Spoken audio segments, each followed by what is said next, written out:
প্রিয় ময়মনসিংহ অনলাইন নিউজের দর্শক যারা উপস্থিত আছেন, আমরা আজকের ময়মনসিংহ অনলাইন নিউজের সাপ্তাহিক আয়োজন নিজের কথা। আজকে আয়োজনে উপস্থিত আছেন চাকরি প্রত্যাশী আনাস ইসলাম আপন। জি আপন, কেমন আছেন? ভালো আছি, আপনি ভালো আছেন? জি আমি ভালো আছি।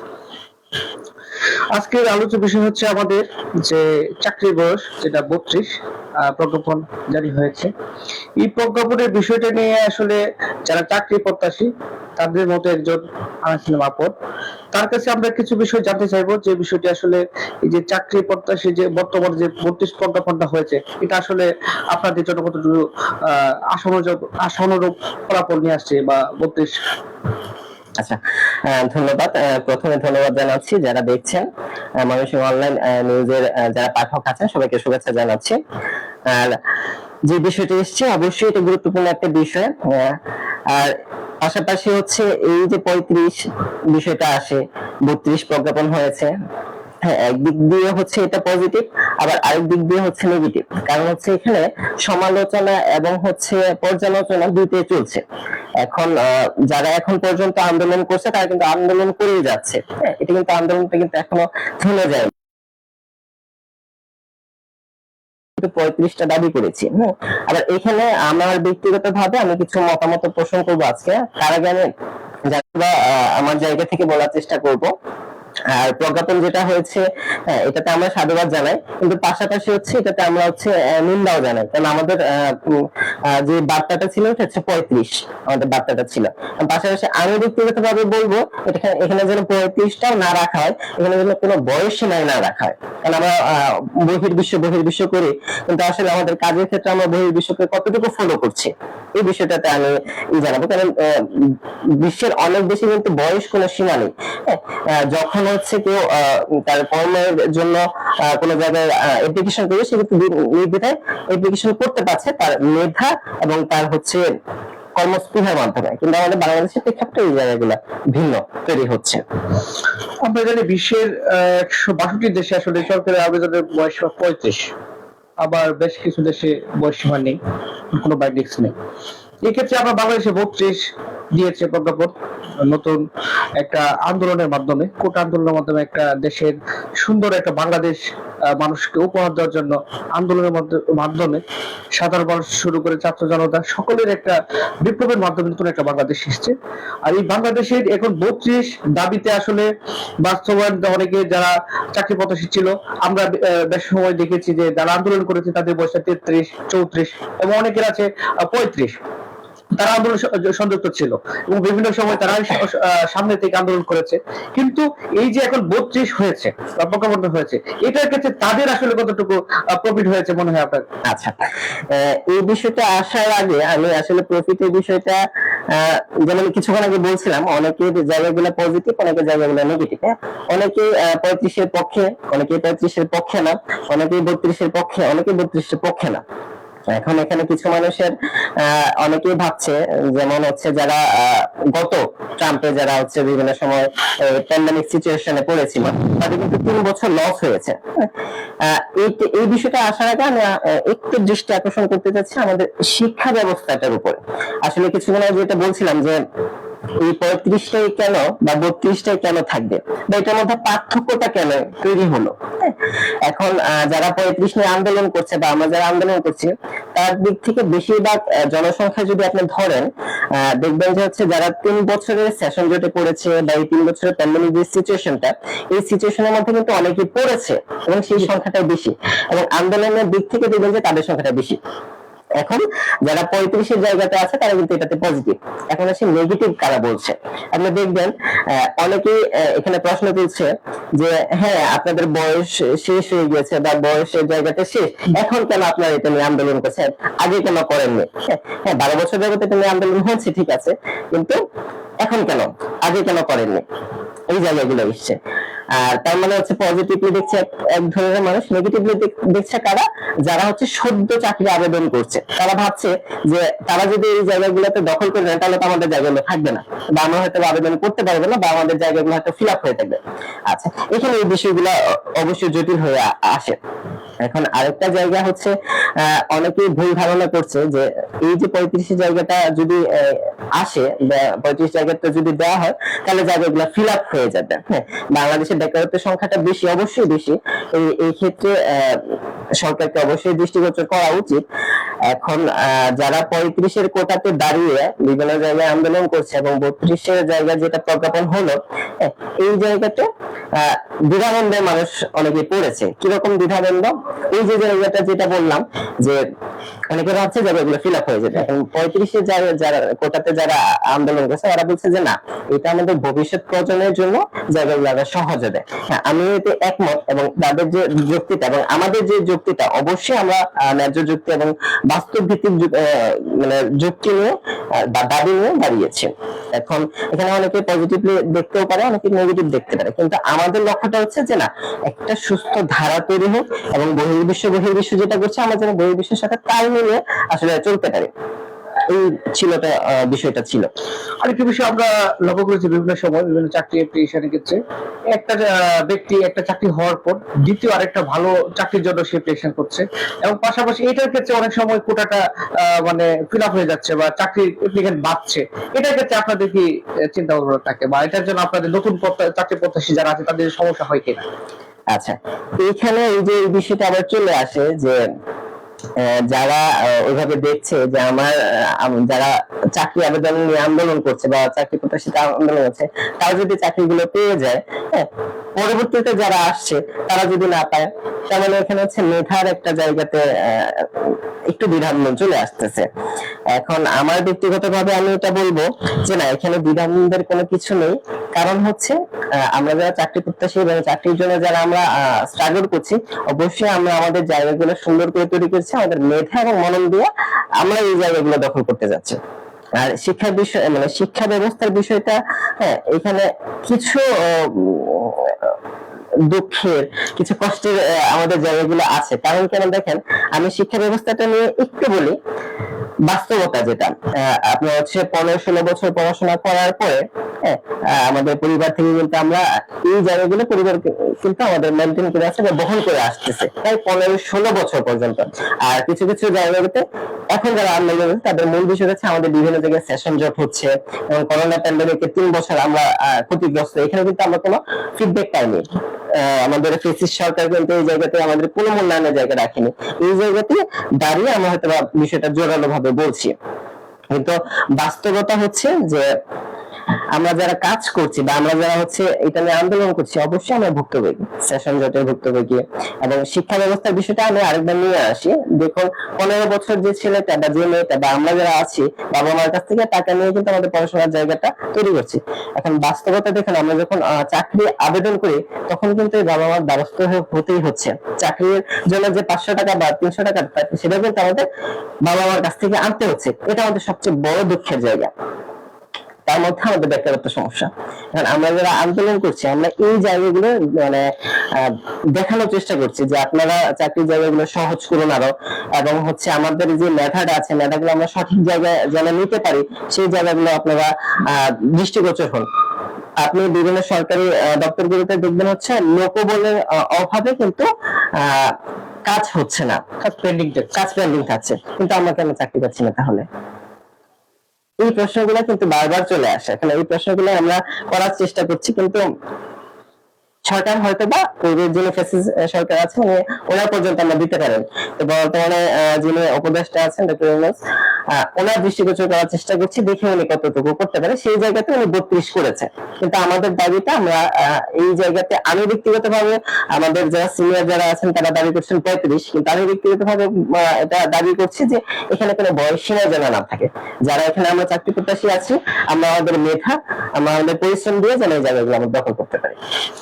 ধন্যবাদ। আমরা যারা এই মুহূর্তে আমাদের লাইভে যুক্ত আছেন সবাইকে আমরা ব্রাদার্স কর্পোরেশন জেবি পক্ষ থেকে সৌজন্যে আজকের এই আলোচনায় সবাইকে অনুরোধ করবো আপনাদের মতামত কমেন্টের মাধ্যমে জানাবেন, আমরা এটা নিয়ে আলোচনা করব। জি, এখন আরেকটি বিষয় নিয়ে যাচ্ছি আপন, যে বিষয়টি হচ্ছে আসলে আমরা বাংলাদেশি প্রেক্ষাপটে একটা ছেলেকে বা একটা মেয়েকে স্নাতক ডিগ্রির জন্য কত বছরে কমপ্লিট করতে পারে? আসলে প্রশ্নটা যদি আরেকবার করতেন। আসলে অনার্স করার জন্য যেটা কত বছর লাগে মূলত?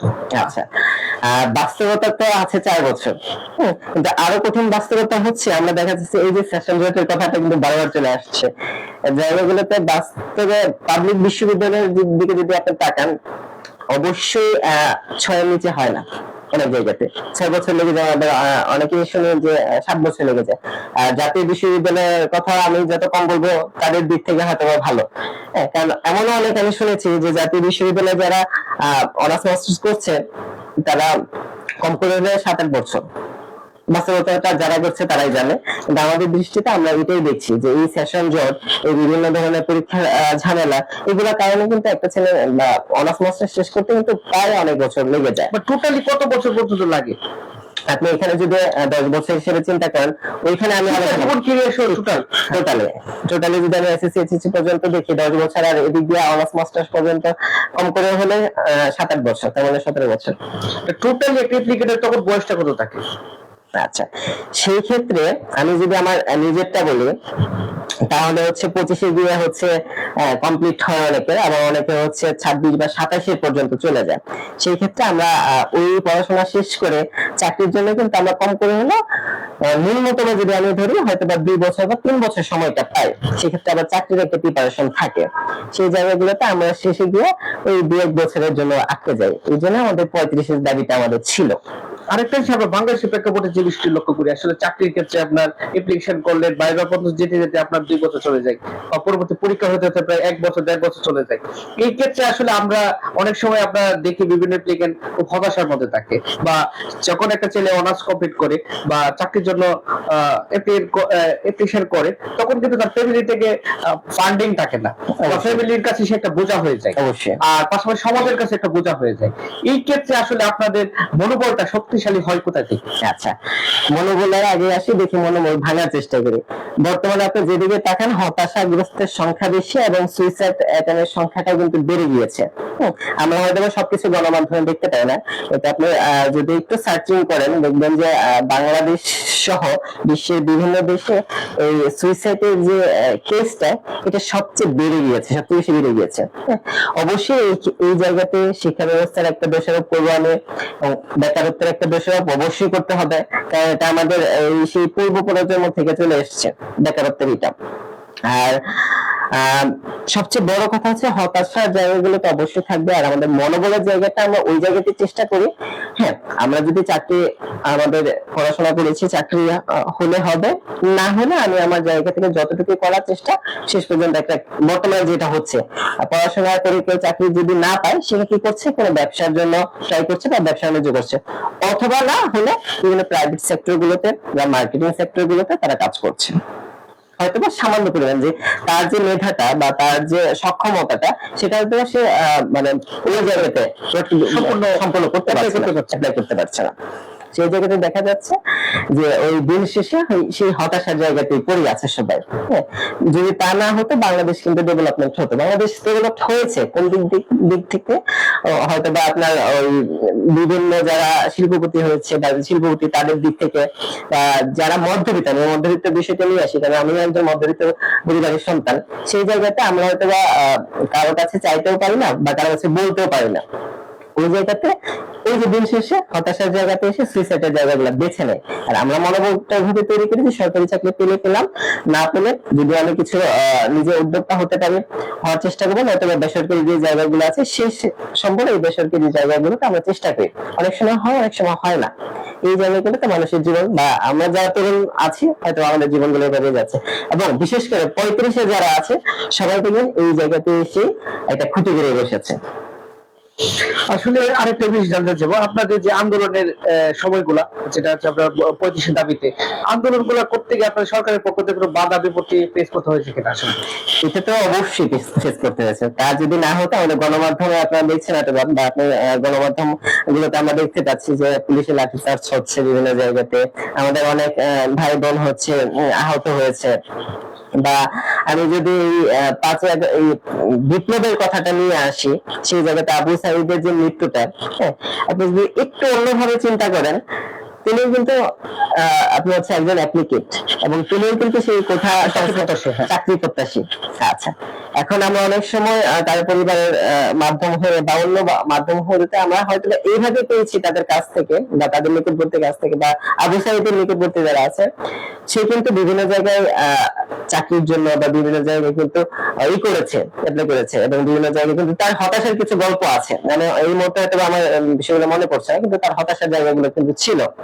হ্যাঁ, পরবর্তীতে সে কি করলো, লাস্টে এসে সে কিন্তু এই জায়গাটা আন্দোলন করে সে কিন্তু তার বুকটা পেতে দিয়েছে। কেন পেতেছে? পিঠ দেওয়ালে থেকে গিয়েছে। পিঠ দেওয়ালে থেকে গেছে। আমাদের বিষয়গুলো এইরকম, আমাদের পিঠ দেওয়ালে থেকে গিয়েছে, এই কারণে আমরা রাস্তায় নেমে এসেছি। এবং পাশাপাশি আমাদের এই দাবিগুলো হয়তো বা কতটুকু পরিপূর্ণ হবে জানি না, কিন্তু আমরা চেষ্টা করে যাব যেন ভবিষ্যতে যারা আসছে, আমাদের ভবিষ্যৎ প্রজন্ম, তারা যেন ভালো একটা জায়গা পায়।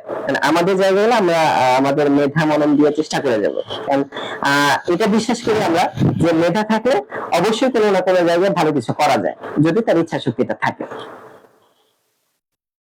আরেকটি বিষয় জানতে চাইবো, আসলে আপনাদের 5ই আগস্টের যে আন্দোলন বা বিজয় একটা হয়েছে বাংলাদেশে নতুন করে, এই বিজয়ে আপনাদের যারা চাকরির প্রত্যাশী 35 দাবি যারা ছিলেন তাদের কোটার বিষয়টা ইস্যু করে আসলে এই একটা নতুন একটা বাংলাদেশে বিজয় হয়েছে। এই বিষয়টা আপনি যদি একটু আমাদের দর্শক উদ্দেশ্যে কিছু বলেন।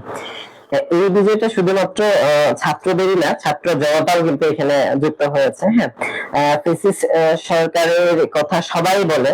হ্যাঁ, একটা সময় হয়তো আমরা মুখ খুলতে পারতাম না, কারণ তখন বিষয়গুলো এমন ছিল যে কালো আইন যেগুলো ছিল বা 57 ধারা যেগুলো ছিল, হ্যাঁ, কিছু বলতে গেলে হয়তো বা রাতের আধারে গুম, খুন, হত্যা বা আয়নাঘরের মতো জায়গাগুলো আমরা এখন দেখতে পাচ্ছি। আর হ্যাঁ, এখন আমরা স্বাধীন হয়েছি, বাক স্বাধীনতার জায়গাগুলো আমাদের তৈরি হয়েছে, আমাদেরকে বলতে হবে, এই জায়গাটা হচ্ছে নিশ্চিত। আর দ্বিতীয়ত হচ্ছে এখন যদি আমরা চিন্তা করি স্বাধীন হয়েছি, কিন্তু স্বাধীনতা রক্ষার যে জায়গাটা, এটা আমরা কতটুকু পেয়েছি। আবার পাশাপাশি এই ফ্যাসিস্ট সরকারের বা ফ্যাসিস্ট বাদী যে মানুষগুলো, তারা আসলে এখনো কিন্তু জায়গা করে আছে, সেই জায়গাগুলো যদি তা না হতো, আপনি কিন্তু করাপ্টেড যে জায়গাগুলো বা দুর্নীতির যে জায়গাগুলো, এগুলো কিন্তু বন্ধ হয়নি। এখনো কিন্তু যারা চাকরির জন্য বিভিন্ন জায়গায় ঘুরছে, হ্যাঁ, বিভিন্ন সময় এখনো কিন্তু কথা আসে যে টেবিলের নিচ দিয়ে একটু যেন দেখি আমরা, এই জায়গাগুলো কিন্তু এখনো আছে। এই জায়গাগুলো কিন্তু আমরা এখনো পরিবর্তন করতে পারিনি। এখন স্বাধীন হয়েছে ঠিক আছে, কিন্তু এই জায়গাগুলো পরিবর্তন হওয়া উচিত। কারণ যারা ফ্যাসিস্ট সরকারের দোসর, তারা কিন্তু এই জায়গাগুলোতে বসে আছে, হয়তো বিভিন্ন জায়গায় এক্সচেঞ্জ হয়েছে, কিন্তু তারা কিন্তু আছে। কারণ আমাদের বক্তব্যটা হচ্ছে যে তারা যদি তাদের জায়গাটা পরিবর্তন করে এসে সুন্দর বাংলাদেশের স্বপ্ন তারা দেখে, এবং আমরা যে স্বপ্নটা দেখি একটা সুন্দর বাংলাদেশের দুর্নীতি মুক্ত এবং হচ্ছে দারিদ্র মুক্ত, সবাই একটা জায়গাতে থাকবে, লেভেলে থাকবে, যেন সবাই বলতে পারে দিন শেষে যে না, আমি ভালো আছি। এখন আপনি অনেকের কাছে যদি বলেন যে ভাই কেমন চলছে, ভাই আছি, দিন শেষে উত্তরটা এরকমই হয়, উত্তরটা এমনই হয়, দিন শেষে কেউ ভালো নেই। ভালো আছে কারা? যারা হচ্ছে ওই যে ওই সময়টাতে, দোসরের সময়টাতে যারা কলা গাছ ফুলে বা আঙ্গুল ফুলে কলা গাছ করেছে, তারা কিন্তু ভালো আছে। আর ভালো নেই কারা? যারা ওই জায়গাতে যেতে পারেনি। আমি যেতে পারিনি কথাটা এই জন্য নিয়েছি, কারণ বাংলাদেশের সৎ মানুষের সংখ্যাটা বেশি, অসৎ মানুষের সংখ্যাটা কিন্তু কম। হ্যাঁ, কিন্তু তারা হচ্ছে পাওয়ারফুল। এই কারণে সৎ মানুষ যারা আছে তারা একসাথে হতে পারছে না। যেমন 35-এর কোটাতে যারা আন্দোলন করছে, আমরা কিন্তু ওই যে বললাম কিছু মানুষের পক্ষ বিপক্ষ থাকে, আমাদের বিপক্ষ কিছু মানুষ আছে যারা চায় না যে আমাদের এই জায়গাগুলো আমরা তৈরি করি, বা 35 বা যেন চাকরির যে বয়সসীমাটা ছিল যেন না থাকে। আচ্ছা, পাশাপাশি প্রকল্পনে আরেকটা বিষয় এসেছে, যারা বিসিএস দিবে তারা যারা 3বারের বেশি না নিতে পারে। হ্যাঁ, এটার মধ্যেও কিছু মতভেদ আছে। আমার ব্যক্তিগতভাবে আমি বলবো যে হ্যাঁ, একটা বিষয় থাকবে যে এমন একটা পরিবেশ তৈরি হোক যেখানে এই চাকরির জন্য বা বিশেষ করে সরকারি চাকরির জন্য যেন সোনার হরিণটা তৈরি না করা হয়। আসলে আমরা এটা বের করতে চাই, আমরা বর্তমানে অবস্থানে বাংলাদেশের সরকারি চাকরির সোনার হরিণ, আর সোনার হরিণটা আসলে বিগত সময় যে সরকার ছিল, এটা আসলে এই চাকরিটাকে করে দিয়ে গেছে একটা সোনার হরিণ। চাকরি আমরা প্রাইভেট সেক্টরে আসলে বিভিন্ন সময় চাকরি চলে যেতে পারে, কিন্তু সরকারি চাকরিটা যাবে না বা স্থায়িত্ব আছে, এটা একটা আশা থাকে মানুষের মধ্যে। এবং এই জায়গাতে আসলে মানে লাভবান হওয়ার সংখ্যা জায়গাটা বেশি মনে হয়। আপনার কাছে কি মনে হয় এরকম বিষয়টা? আচ্ছা, এই বিষয়টা সরি, এই বিষয়টা বলতে যাচ্ছিলাম এইভাবে যে সোনার হরিণ হয়েছে, পাশাপাশি এই সোনার হরিণের জন্য যে যেভাবে পাচ্ছে, হ্যাঁ, তার মানে সহায় সম্বল বিক্রি করে কিন্তু এই সোনার হরিণটা ধরার চেষ্টা করছে। হতাশার জায়গাটা আরেকবার নিয়ে আসি। আমার দেখা মতো, আমি নাম প্রকাশ করছি না, আমার মানে দেখেছি এমন অনেককে যারা হচ্ছে নিঃস্ব, এখন পথের ফকির বলা যায়। কিসের কারণে? আমার একটা সরকারি চাকরি পাইতেই হবে। আচ্ছা, তাকে যদি বলা হয় যে কেন, দুইটা মতভেদ আসে এখানে, যে আমি ভালো থাকার চেষ্টা করবো এই একটা কারণে, আবার এই ভালোর পেছনেরটা যদি আমি গল্পটা বলি যে না, আমাকে অনেক টাকা ইনকাম করতে হবে, সেটা আমি যেভাবেই করি। বাস্তবতা ওইভাবে যদি বলতে যাই যে বিষয়টা আমাদের ঘাড়ে বা আমাদের ছিটে ফুটিতে লাগবে। সরকারি চাকরির বিষয়টা এমন হয়েছে যে সরকারি চাকরি আমি পেলে চেয়ারের গতিটা বসতে পারলে আমার 5 তলা একটা ফ্ল্যাট হবে বা 5 তলা একটা বাসা হয়ে যাবে। এখন আমি 20,000 টাকা বেতন পাই বা 30,000 টাকা বেতন পাই, এই জায়গাগুলো কিন্তু আছে বা এই জায়গাগুলো কিন্তু আমরা ইতিপূর্বে দেখে এসেছি। কারণ আমাদের যে স্পৃহাটা বা আমাদের যে বার্তাটা, সেটা হচ্ছে যে না, আমরা এই জায়গাগুলো চাই না। আমি আমার মেধা দিয়ে বাংলাদেশটা সুন্দর করতে চাই, এবং এই মেধা দিয়ে আমার মেধার বিনিময়ে যতটুকু পাবো সেটা দিয়ে যেন আমি আমার জায়গাটা সুন্দর করতে পারি। হ্যাঁ, এখন পূর্বের কথাটা যদি আমি আবার নিয়ে আসি, তো ওই যে সরকারি চাকরিটা এই কারণে সোনার হরিণ হয়েছে। আমার ব্যক্তিগতভাবে হয়তো এরকম অপিনিয়ন থাকবে, সরকারি চাকরির যে সিস্টেমটা, এই সিস্টেমটা যেন পরিবর্তন হোক, যেন মানে সোনার হরিণটার জন্য সবার পিছনে না ছোটে। এখন কেউ যদি আপনি বলেন ছোট একটা বাচ্চাকে যে তুমি বড় হয়ে কি হবা, তার প্রথমে কথা আমি বিসিএস ক্যাডার হবো। কেন? তার ভিতরে এটা কেন ঢোকানো হলো বা তার ভিতরে এটা কেন দেওয়া হলো? তাহলে তাকে বিসিএস ক্যাডার হইতেই হবে যে কোনো ওয়েতে, সে যেভাবেই হোক। আমরা বিসিএস এর বিভিন্ন পরীক্ষাতে কিন্তু আমরা মানে আপনার হচ্ছে দুর্নীতির দেখেছি, দুর্নীতির বিষয়গুলো দেখেছি। তাহলে বিসিএস ক্যাডারের জন্য এই বাচ্চাগুলো বা যারা আছে তারা কেন, মানে গার্ডিয়ানরা তাহলে কিভাবে ঢোকাচ্ছে যে তোমাকে বিসিএস ক্যাডার হইতেই হবে? এবং এখানেও একটা বিষয় থাকে, পারিবারিক শিক্ষা। আর পাশাপাশি পারিবারিক শিক্ষার উপর আমি দোষ দেব আমাদের শিক্ষা ব্যবস্থাটাকে। আমাদের শিক্ষা ব্যবস্থাটাকে এভাবেই সহায়তা বা সাজানো হয়েছে যে তুমি পড়াশোনা করতেছো, তোমার দিন শেষে উদ্যোক্তা হওয়ার দরকার নেই, তোমার দিন শেষে ব্যবসা হওয়ার মানে ব্যবসায়ী হওয়ার দরকার নাই, তোমাকে কি হতে হবে? বিসিএস ক্যাডার হইতে হবে। এই জায়গাগুলো পরিবর্তন হোক।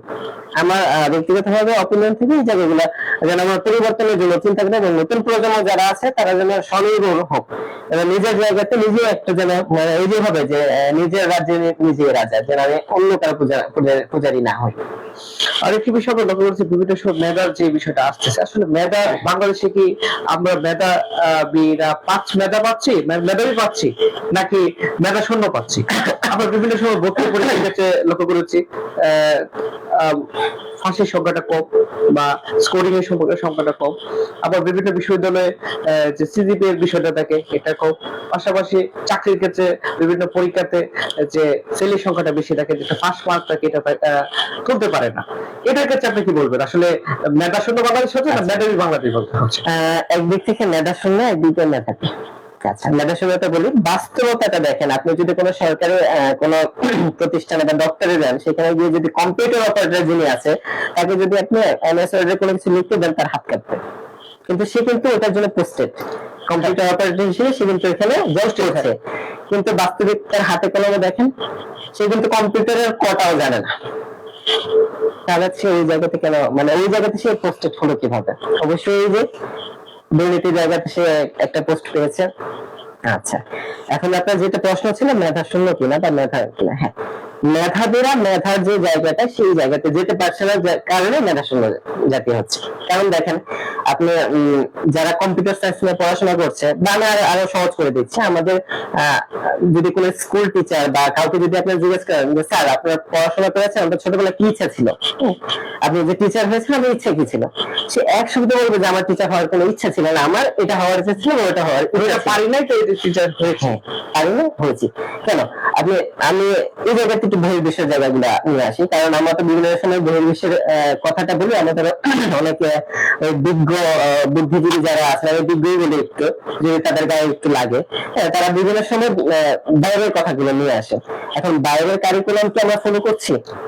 অবশ্যই যদি করতাম তাহলে এরকম প্রশ্ন আসতো না যে আমি যেটা ভালো পারি সেটাই যেন আমার ক্যারিয়ার হয়। যিনি হচ্ছে কম্পিউটারে ভালো পারে, তাকে দেওয়া হচ্ছে হয়তো বা কৃষিতে, বা সে হয়তো বা সিস্টেম হবে, সে কৃষি মানে কৃষি জগতে গিয়েছে, বা সিস্টেম হবে সে হচ্ছে ডাক্তারি জগতে গিয়েছে, বা বিভিন্ন বিভিন্ন জায়গায় আছে, কিন্তু যার যেটা ইচ্ছা ছিল সেই ইচ্ছাটা কিন্তু সে পূরণ করতে পারছে না। তাহলে দিন শেষে ওই যে এই জায়গাতে গিয়ে আমরা ঠেকছি যে আমার যেটা ইচ্ছা ছিল সেই ইচ্ছাটা বা আমার যেটা নিয়ে আমি পড়াশোনা করেছি সেই জায়গাতে আমি আমার মেধাটা খাটাতে পারছি না, আমার লক্ষ্যে যেতে পারছি। আমার লক্ষ্যে যেতে পারছি না। এই কারণে দিন শেষে ওই 8টা to 5টা, আর আরেকটা হচ্ছে যে না 8টা to 5টা হয়েছে কিন্তু আমি আমার মানে যেটা অর্জন করি সেটা দিতে পারছি না, ওই যে খাতা কলমের মধ্যে আছি। এই হচ্ছে আমাদের মেধা শূন্যের জায়গাটা। আর মেধাবীর জায়গাটা এরকম যে হ্যাঁ অনেকেই বিভিন্ন জায়গাতে নিজের উদ্যোগে অনেক কিছু করছেন। যেমন আমি ফ্রিল্যান্সিং জগৎটা যদি আমি দেখেন যে অনেকেই যতটুকু অর্জন করেছে তার জায়গাতে সে ফ্রিল্যান্সিং যে জায়গাটা সেই জায়গাতে সে বেস্ট। আমাদের অনেকে লাখ টাকা ইনকাম করছে বিভিন্ন জায়গাতে, আনলিমিটেড ইনকাম। হ্যাঁ, তার ওই জায়গাটা সে ভালো বুঝেছে বা ভালো মানে ভালো মনে হয়েছে, তার ইচ্ছা হয়েছে সেই জায়গাটা তৈরি করেছে। আচ্ছা, এখন আপনি যদি এই টিচিং প্রফেশনে যদি সেই ইচ্ছাটা সেই টিচারকে দিয়ে দিতেন, বা আমার জায়গাতে যদি আমি ধরেন আমি ধরেন স্যার এগ্রিকালচার খুব ভালো জানি বা আমার এগ্রিকালচার খুব ভালো পছন্দ, হ্যাঁ, আপনি যদি আমাকে এগ্রিকালচার রিলেটেড সহজ করে দিতেন আমার জায়গাটা বা আমার পড়াশোনার জায়গাটা, আমি এটা এই জায়গাটা আমি বেস্টে দিতাম। পার্শ্ববর্তী বা বিশ্বের অনেক দেশের কথা নিয়ে আসি, আমি চীনের কথা নিয়ে আসি, কারণ এখানে আমার পরিচিত অনেক বন্ধু বান্ধব আছে যারা এখানে পড়াশোনা করছে। তাদের মুখ থেকে আমি শুনি যে তাদের পড়াশোনার কারিকুলাম সিস্টেমটা কেমন। বাস্তবতা, আমার একটা হচ্ছে কম্পিউটার সায়েন্সে পড়াশোনা করছে, তাদের এখানে এক্সামটা হয় এরকম, একটা কম্পিউটার দেওয়া হয়, সেখানে হচ্ছে ভেঙে ফেলা হয় এবং বলা হয় যে না এটাকে আপনি হচ্ছে মানে পুনরায় এটা ঠিক করবেন, যদি করতে পারেন তাহলে পাস মার্ক। তার হচ্ছে কর্মমুখী শিক্ষা বা হচ্ছে হাতে কলমে শিক্ষাটা হচ্ছে যে কোনো এতে। এগ্রিকালচারের দিক থেকে যান, প্রত্যেক আছে মাঠে পড়ে আছে, জাপানের দিকে তাকান। আচ্ছা, আর আমাদের বাংলাদেশে কি হচ্ছে, আপনি এগ্রিকালচার ইনস্টিটিউট গুলোতে যান, হচ্ছে একটা ট্রাক্টর খুঁজে পাওয়া যায় না, যেটা আছে ওটা হচ্ছে জাদুঘরের মতো। প্র্যাকটিক্যালি যেটা কাজ করবেন বা শিখবেন সুযোগ নেই। সায়েন্সে আপনি হচ্ছে ল্যাবরেটরি গুলোতে যান, ল্যাব গুলোতে যান, ওই দূর থেকে দেখাচ্ছে এটা হচ্ছে পাইঅক্সাইড, এটা হচ্ছে হাইড্রোজেন অক্সিজেন শেষ, কিন্তু এটা নিয়ে যে কোনো সায়েন্টিফিক কাজ করবে এরকম কোশ্চেন। আমি যেটা সায়েন্স স্টুডেন্ট, আমি এটা বাস্তব ভিত্তিক দেখেছি। আমাদের যে ল্যাব ছিল আমি শুধু ল্যাব গুলো দেখতাম আর হচ্ছে দেখাতো এটা শেষ। বাস্তবিক শিক্ষা, কিন্তু শিক্ষা আমরা যে বিজ্ঞান ভিত্তিক যে শিক্ষাটা, সেটা কিন্তু আমরা খাতা কলমে পড়ে আছে, আমরা কিন্তু হাতে কলমে কোনো এটা পাচ্ছি না। এখনো কিন্তু যারা হাতে কলমে শিখছে তারা কিন্তু ওই মাপের এটা পাচ্ছে না। এই জায়গাগুলো আরো সহজ করা উচিত। এই জায়গাগুলোতে হয়তো শিক্ষা ব্যবস্থার এই জায়গাটা, আমি যেহেতু টপিকসটা চেঞ্জ হয়ে যাচ্ছে, শিক্ষা ব্যবস্থার এই জায়গাগুলো যদি আসে তাহলে আজকের এই 35 বা 32 বা আনলিমিটেড কোনো মানে মানে কোনো বিষয় কিন্তু থাকতো না। তারা তাদের জায়গা থেকে একটা সুন্দর একটা জবের জায়গা বলেন বা একটা জায়গা কিন্তু তারা তৈরি করতে পারতো তাদের মেধাটা দিয়ে। কিন্তু এখন আমরা মেধাটা পাচ্ছি কিন্তু এই মেধাটা আমরা সার্কুলেশন করতে পারছি না, যে কারণে আমার এখন ইচ্ছা হচ্ছে আমার একটা চাকরি পাইলেই হলো, জীবন চললে হলো। এই কারণে এই যে আজকের এই অবস্থাটা। আসলে আজকে ধন্যবাদ আমাদের অনুষ্ঠানে আসার জন্য। আমাদের অনুষ্ঠানটা ব্রাদার্স কর্পোরেশন জেবি সৌজন্যে হচ্ছে। আজকের যে আলোচনার বিষয়টি ছিল আসলে চাকরির বয়স 32 না 35, আর 32 প্রজ্ঞাপন হয়েছে, 35-এর দাবিতে এখনো সোচ্চার যারা আন্দোলন করেছিল এবং যারা 35-এর দাবি দিয়ে শুরু থেকে ছিল মাঠে, তারা এখনো সোচ্চার আছে। 35-এর দাবি তাদের শেষ পর্যন্ত আদায় করার জন্য চেষ্টা করছেন তারা। কিন্তু এই বিষয়টি নিয়ে আসলে আমরা এই মুহূর্তে যারা আমাদের লাইভে দেখছেন সবাইকে বলবো কমেন্ট করে আপনাদের মতামত জানান, আমরা এই বিষয়টা নিয়ে কথা বলবো। আর এখন আপনাদের কাছ থেকে জানতে চাইবো যে বিষয়টি আপনার জীবনে চাকরির অ্যাপ্লিকেশনের ক্ষেত্রে এই কোন পর্যন্ত আপনি কতগুলো অ্যাপ্লিকেশন করেছেন বা আপনার তিক্ত অভিজ্ঞতার বিষয়টা যদি আমাদের দর্শকদের উদ্দেশ্যে জানান। আচ্ছা, যেহেতু চাকরি প্রত্যাশী অবশ্যই বিভিন্ন নতুন সার্কুলেশন গুলো আসছে, অ্যাপ্লিকেশন করছি বিভিন্ন জায়গাতে, আর সেই সংখ্যাটা একটু গোপন রাখারই করতে যাচ্ছি। অভিজ্ঞতাটা বলি, হ্যাঁ, সেটা হচ্ছে আমি যে পর্যন্ত বিভিন্ন সরকারি দপ্তরগুলোতে ফিসিবাদের সময়টাতে বলি, এখন তো আসলে কিছু প্রজ্ঞাপন হবে না, চাকরি নিয়োগগুলো ভাবে হচ্ছে না, কিছু কিছু জায়গায় হচ্ছে। সেই জায়গাগুলোতে তিক্ত অভিজ্ঞতার মধ্যে একটা অভিজ্ঞতা হয়েছে যে আমি মন্ত্রণালয়ের নামটা গোপনে রাখলাম, যে বাইরে গিয়ে আমাকে শুনতে হয়েছে যে আপনি হচ্ছে 20 লাখ টাকা দিয়ে আপনি হচ্ছে অ্যাপয়েন্টমেন্টটা নিয়ে দিয়ে।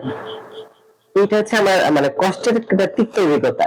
তখন আমি ওই সময়টাতে উঠে দাঁড়িয়ে আমার বলেছিলাম, তখন চিন্তা করেছিলাম যে আমি যদি 20 লাখ টাকা থাকে তাহলে আমি একটু হিসাব করে ফেলি যে আমি মাসে কত বেতন পাবো আর এটা ফেসিলিটি কি পাবো ওই জায়গাতে দাঁড়িয়ে। কারণ আমার তখন মনে হচ্ছে যে না, হয়তো বা এটা আমার জন্য বেস্ট না, কারণ আমি যে আদর্শ নিয়ে পড়াশোনা করেছি বা আমি আমার যে আদর্শটা পেয়েছি আমার পরিবার থেকে, আপনার মধ্যবিত্ত পরিবার থেকে এটা দেওয়া সম্ভব না। আমি সেটাই চিন্তা করেছি যে আমার বাবার তো 20 লাখ টাকা নেই, তাহলে আমি এই জায়গাটা কেন দাঁড়াবো, এরপর থেকে বের হয়ে আসছি। এর আগে আরো কিছু তিক্ত অভিজ্ঞতা আছে, যেটা হচ্ছে বিভিন্ন সময় অ্যাপ্লিকেশন করার, ওই যে বললাম যে মধ্যবিত্তের একটা জায়গা যে বাবার কাছ থেকে সেই অ্যাপ্লিকেশনের টাকাটা নিতে হচ্ছে। একটা ছেলে বা একটা মেয়ে পড়াশোনায় অনার্স মাস্টার শেষ করতে গিয়ে কম করে হলে যদি হিসাবও না করা হয়, বর্তমান যুগে বেসরকারি জায়গাগুলো যে যদি আসে হয়তো বা 20, 25 বা 30 লাখ টাকার মতো খরচ হয়ে যায় এটা পরিবারের। দিন শেষে কিন্তু এই অ্যাপ্লিকেশনের টাকাটাও তাদের কাছ থেকে নিতে হয়। আর আরো তিক্ত অভিজ্ঞতা হচ্ছে এরকম যে অ্যাপ্লিকেশন করার আগেও আমার শুনতে হয় যে আপনাকে হচ্ছে 2 বছর বা 3 বছরের অভিজ্ঞতা সম্পন্ন হতে হবে। তখন আমার খুব বলতে মনে হয় যদি যারা পড়াশোনা করছে 20 মানে 15-20 বছর যাবত, তাহলে আপনারা কোন জায়গাটা তৈরি করেছেন সেই অভিজ্ঞতাটা নেওয়ার জন্য। আপনারা যে জায়গাগুলোতে লিখছেন যে অভিজ্ঞতা সম্পন্ন হইতে হবে, অভিজ্ঞতা দরকার, তাহলে একটা ছেলে একটা মেয়ে পড়াশোনায় তো করছে, তাহলে সে অভিজ্ঞতাটা অর্জন করবে কোথায়? তাহলে আমাদের মানে পড়াশোনার মাঝখানে আমাদের চাকরির সুযোগ দেন বইয়ের বিষয়ের মতো, জব করার সুযোগ দেন। তাহলে বাংলাদেশে কি এই সুযোগটা আছে? পার্ট টাইম জবের কোনো সুযোগ আছে? আমরা বিভিন্ন জায়গায় দেখছি যে পার্ট টাইম জব দেওয়া হবে, কিন্তু আপনি জবে ঢোকেন আপনার 10টায় যেতে হবে, এমনও আছে রাত 10টায় ফিরতে হবে। তাহলে পার্ট টাইম জবটা কোথায় হলো? বিশেষ করে মার্কেটিং সেক্টরে এই জায়গাগুলোতে আছে, মার্কেটিং সেক্টরগুলোতে লেখা তো থাকে পার্ট টাইম জব। আচ্ছা, আরেকটা বিষয় একটু যুক্ত করি, সেটা হচ্ছে বিভিন্ন জায়গায় দেখবেন যে বয়স 18 হলেই কিন্তু তারা একটা জায়গাতে কাজের জন্য সুযোগ পায় বিশ্বে অনেক দূরে করতে। বাংলাদেশে এই জায়গাগুলো আমরা কেন তৈরি করতে পারছি না? আর বেকারত্বের জায়গাটা আবার নিয়ে আসি যে বিভিন্ন জায়গায় দেখছি তারা বলছে বিভিন্ন প্রতিষ্ঠানে যে আমরা ওই ধরনের মেধার লোকবল পাচ্ছি না, যে কারণে এই জায়গাগুলো পূর্ণ হচ্ছে না। এটা তাদের অভিযোগ। কারণ তাদের জায়গা থেকে হচ্ছে সরকারি বিষয়টা আসি, এই বিষয়টা অনেক জটিল হয়ে যাবে। সরকারি জায়গাগুলোতে দেখেন যে হয়তো বা পদ শূন্য, ওই পদের বিপরীতে নিয়োগ হচ্ছে না, বা নিয়োগ দিলে এই জায়গাগুলো মানে বিভিন্ন জায়গাতে আমরা নিউজ পোর্টাল গুলোতে তো দেখি। তাহলে কথা হচ্ছে যে এই জায়গাগুলোতে এই যে বেকারত্বের যে সংখ্যাটা, এই সংখ্যাটা এই জায়গাতে কেন যেতে পারছে না? তাদের অভিযোগ হচ্ছে যে এই যে মেধাটা তারা এখানে কাজে লাগাতে পারছে না। তাহলে আপনারা তাহলে কি ধরনের শিক্ষা ব্যবস্থা তৈরি করেছেন বা কি ধরনের শিক্ষাটা দিচ্ছেন যে এই মেধাটা আপনাদের এই জায়গাতে কাজে লাগাতে পারছে না? নাকি কাজে লাগানোর পেছনে ওই যে 20 লাখ টাকার মতো আমার যে অভিজ্ঞতাটা হয়েছে এই অভিজ্ঞতাটা? যদি তা না হতো হয়তো যেটা বলেছিলাম যে কম্পিউটার অপারেটর যিনি আছে সে জানে না কম্পিউটারের কথা কি। তাহলে এই হচ্ছে বাংলাদেশের অবস্থাটা।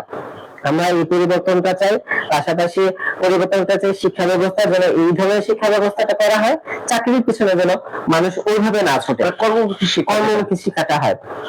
আর অনেকে হয়তো আমার এই কথাটার বিরোধিতা করবে যে আপনি নিজে একজন চাকরি করতেছি, তাতে চাকরি মানে চাকরি যেন মানুষ না ধরে সেটা যেন বলছেন। হ্যাঁ, চাকরি মানে সরকারি চাকরিটা যেন সোনার হরিণের মতো না দেখা হয়। আর ইতিপূর্বে দেখেছি আমাদের সরকারি চাকরিজীবী যারা আছে ওই পিসির আমলে তারা বলতো যে ঘুষ দুর্নীতি বন্ধ করার জন্য আমরা যারা সরকারি চাকরিজীবী আছে তাদের বেতন আমরা ডাবল করে দিলাম। কিন্তু আসলে কি মানে ঘুষ দুর্নীতি বন্ধ হয়েছিল ডাবল করে? হয়নি। আচ্ছা, আমার ব্যক্তিগত মতামত, যারা জানি না ভবিষ্যতে কি হবে, কিন্তু আমি যদি বেঁচে থাকি হয়তো এই আশাটা করবো যে সরকারি চাকরির যে জায়গাটা, এই জায়গাটা সুযোগ সুবিধা কমিয়ে দেওয়া হোক। তাহলে হয়তো মানুষ চিন্তা করবে যে না, আমাকে নিজে কিছু করা উচিত, বা আমার নিজের একজন উদ্যোক্তা হওয়া উচিত, বা সরকারি চাকরি যদি আমি করি তাহলে করলাম, এরকম। যাতে এই যে বেকারত্বটা সবাই যেন সরকারি চাকরির পিছনে না ঝোঁকে। আপনি যদি সরকারি বিষয়গুলোতে সুযোগ সুবিধা কমিয়ে দেন, আমি অবশ্যই সেই জায়গাতে অ্যাপ্লিকেশন করবেন। আমি চিন্তা করবো যে আমার কোন জিনিসটা করলে আমি ওটা থেকে ভালোটা পাবো, সুবিধা পাবো। কিন্তু এখন সরকারি চাকরিগুলোতে কি হচ্ছে, সবাই চিন্তা করছে যে আমি একবার ঢুকতে পারলেই হলো। হ্যাঁ, তখন তাকে ইনকাম করে যেভাবে হোক। আবার এরকম যদি সৃষ্টিকর্তার তো একটা বিষয় থাকে, অনেকে এইভাবে চিন্তা করে যে ঠিক আছে দুর্নীতি করবো, পরে গিয়ে হচ্ছে হজ করে চলে আসবো, শেষ, আল্লাহ সব মাফ করে দিবে। ধন্যবাদ। আমি ছিলাম আপন, আসলে তিক্ত অভিজ্ঞতা আমাদের সাথে শেয়ার করার জন্য আমাদের দর্শকদের উদ্দেশ্যে। আজকের মতো আমি শেষ একটা প্রশ্ন করতে চাই আপনাকে। আসলে যে বিষয়টি সে বিষয়টি হচ্ছে আসলে এখন পর্যন্ত যে আপনাদের আন্দোলন 32 আপনার বাস্তবায়ন হয়েছে, বয়সটা বা প্রটোকল হয়েছে, এবং 35-এর জন্য আপনাদের আন্দোলন কি চলমান থাকবে কতদিন, বা আপনাদের যতদিন পর্যন্ত 35 দাবি প্রটোকল না হবে ততদিন পর্যন্ত চলমান থাকবে, নাকি আপনার হতাশার থেকে আবার পিছিয়ে যাবেন? আচ্ছা, আমাদের দাবিগুলো কিন্তু অযৌক্তিক না, এবং আমাদের উপদেষ্টা মহোদয় তিনি হয়তো তার যে প্যানেল কমিটি ছিল সেই কমিটির মাধ্যমে সে একটা জায়গা তৈরি করেছে। অবশ্যই এখানে যারা আন্দোলনের সম্মুখ সারিতে ছিল তাদের মধ্যে কিন্তু কেউই ছিল না, তারা তাদের মতো করে তারা একটা প্রজ্ঞাপন করেছে, বা তাদের জায়গা থেকে হয়তো বা তারা 32-এর জায়গাটা করেছে, কিন্তু আমাদের দাবি তো পূর্ণ হয়নি। আমাদের দাবি তো ছিল যে 35। এখন পাশাপাশি আমার ব্যক্তিগত ভাবে আমি জানি না আমার যারা ভাইয়েরা আছে যারা সম্মুখ আন্দোলন করছে তারা আসলে এই জায়গাটা চায় কিনা, যেটা আমি একটু আগে বললাম যে না আমি 35-32 চাই না, আমি এখানে কোনো বয়সী সীমায় যেন না থাকুক। তার যতটুকু মেধা আছে সেই মেধা দিয়ে, বা আমরা যারা আছি আমরা আমাদের মেধা দিয়ে আমরা হচ্ছে আমাদের চাকরি জায়গাগুলো তৈরি করবো। কেউ যদি 35 বা 40 গিয়ে সে তার মেধাটা কাজে লাগিয়ে বাংলাদেশটা সুন্দর করতে পারে, তাহলে আপনি কেন সেই জায়গাটা তৈরি করে দিবেন না? এখানে যদিও না, এখন 35-এ যে ছেলেটা বা যে মেয়েটা গিয়েছে বা আমরা যারা গিয়েছে, আমরা যদি আমাদের মেধাটা ওই জায়গাতে গিয়ে কাজে না লাগিয়ে বাংলাদেশটা সুন্দর না করতে পারি, তাহলে এই 35 দিয়ে কি হবে, বা এই 32 যেটা হচ্ছে সেটা দিয়ে কি হবে? 35-এর দাবিতে আমাদের এই জন্যই ছিল যে না আমাদের যে জায়গাগুলো 3 বছরের যে সেশন জট গুলো ছিল এবং ওই প্যান্ডেমিক সিচুয়েশনে যে জায়গাগুলো ছিল, এই জায়গাগুলোতে যেন আমাদের একটা যেন একটু ফিল আপ করা হয়।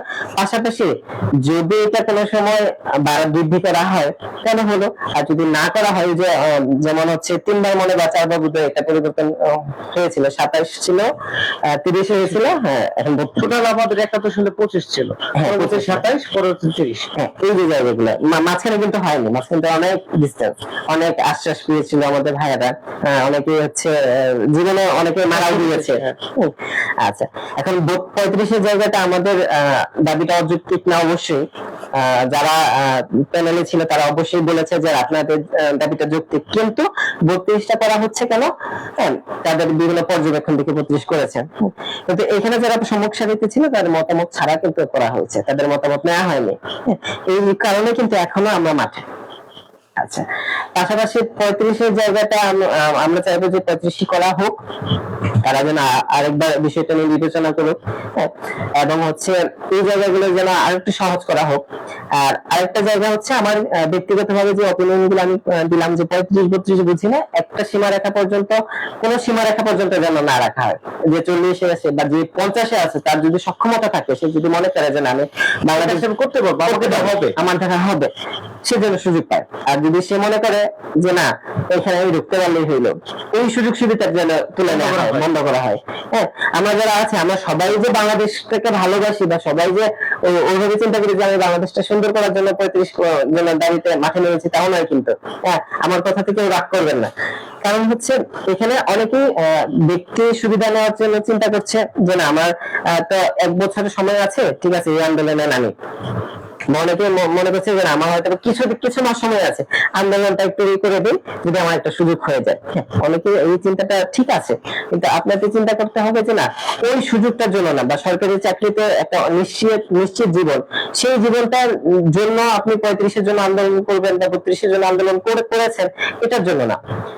আমাদের বিষয়গুলো এভাবে সাজানো হোক, সরকারি কাঠামোতে বা সরকারি দপ্তরগুলো কোনো সাজানো হোক যে যারা আন্দোলন করছে তারা যেন এইটা চিন্তা করে যে না আমার বাংলাদেশটা সুন্দর করার জন্য আমি 35-এর জন্য দাবি তুলে নিয়েছি। আমাদের দাবিগুলো অবশ্যই যৌক্তিক ছিল, এই কারণে আমরা আন্দোলনে মাঠে আছি এবং সামনে অবশ্যই থাকবো।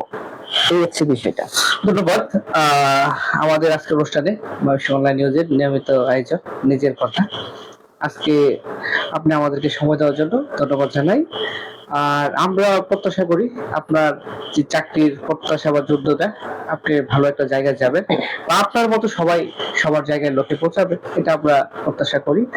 আর দর্শকদের উদ্দেশ্যে বলতে চাই, আমাদের ময়মনসিংহ অনলাইন নিউজের নিয়মিত আয়োজন জেবি ব্রাদার্স কর্পোরেশন জেবি সৌজন্যে প্রতি সপ্তাহে নিজের কথা আয়োজনটা আমাদের চলমান থাকবে। যদি আপনার আশেপাশে বা আপনার পক্ষ থেকে বা আপনি নিজে বলতে চান নিজের কথা, তাহলে আমাদের সাথে যোগাযোগ করেন। আমাদের হোয়াটসঅ্যাপ নাম্বার আবার মেইলে আমাদের পেজে যোগাযোগ করতে পারেন। আমরা আপনাদেরকে কোনো এক পর্বে অতিথি হিসেবে আমন্ত্রণ জানাবো। সবাই ভালো থাকুন, সুস্থ থাকুন, এই কামনা করি। ধন্যবাদ।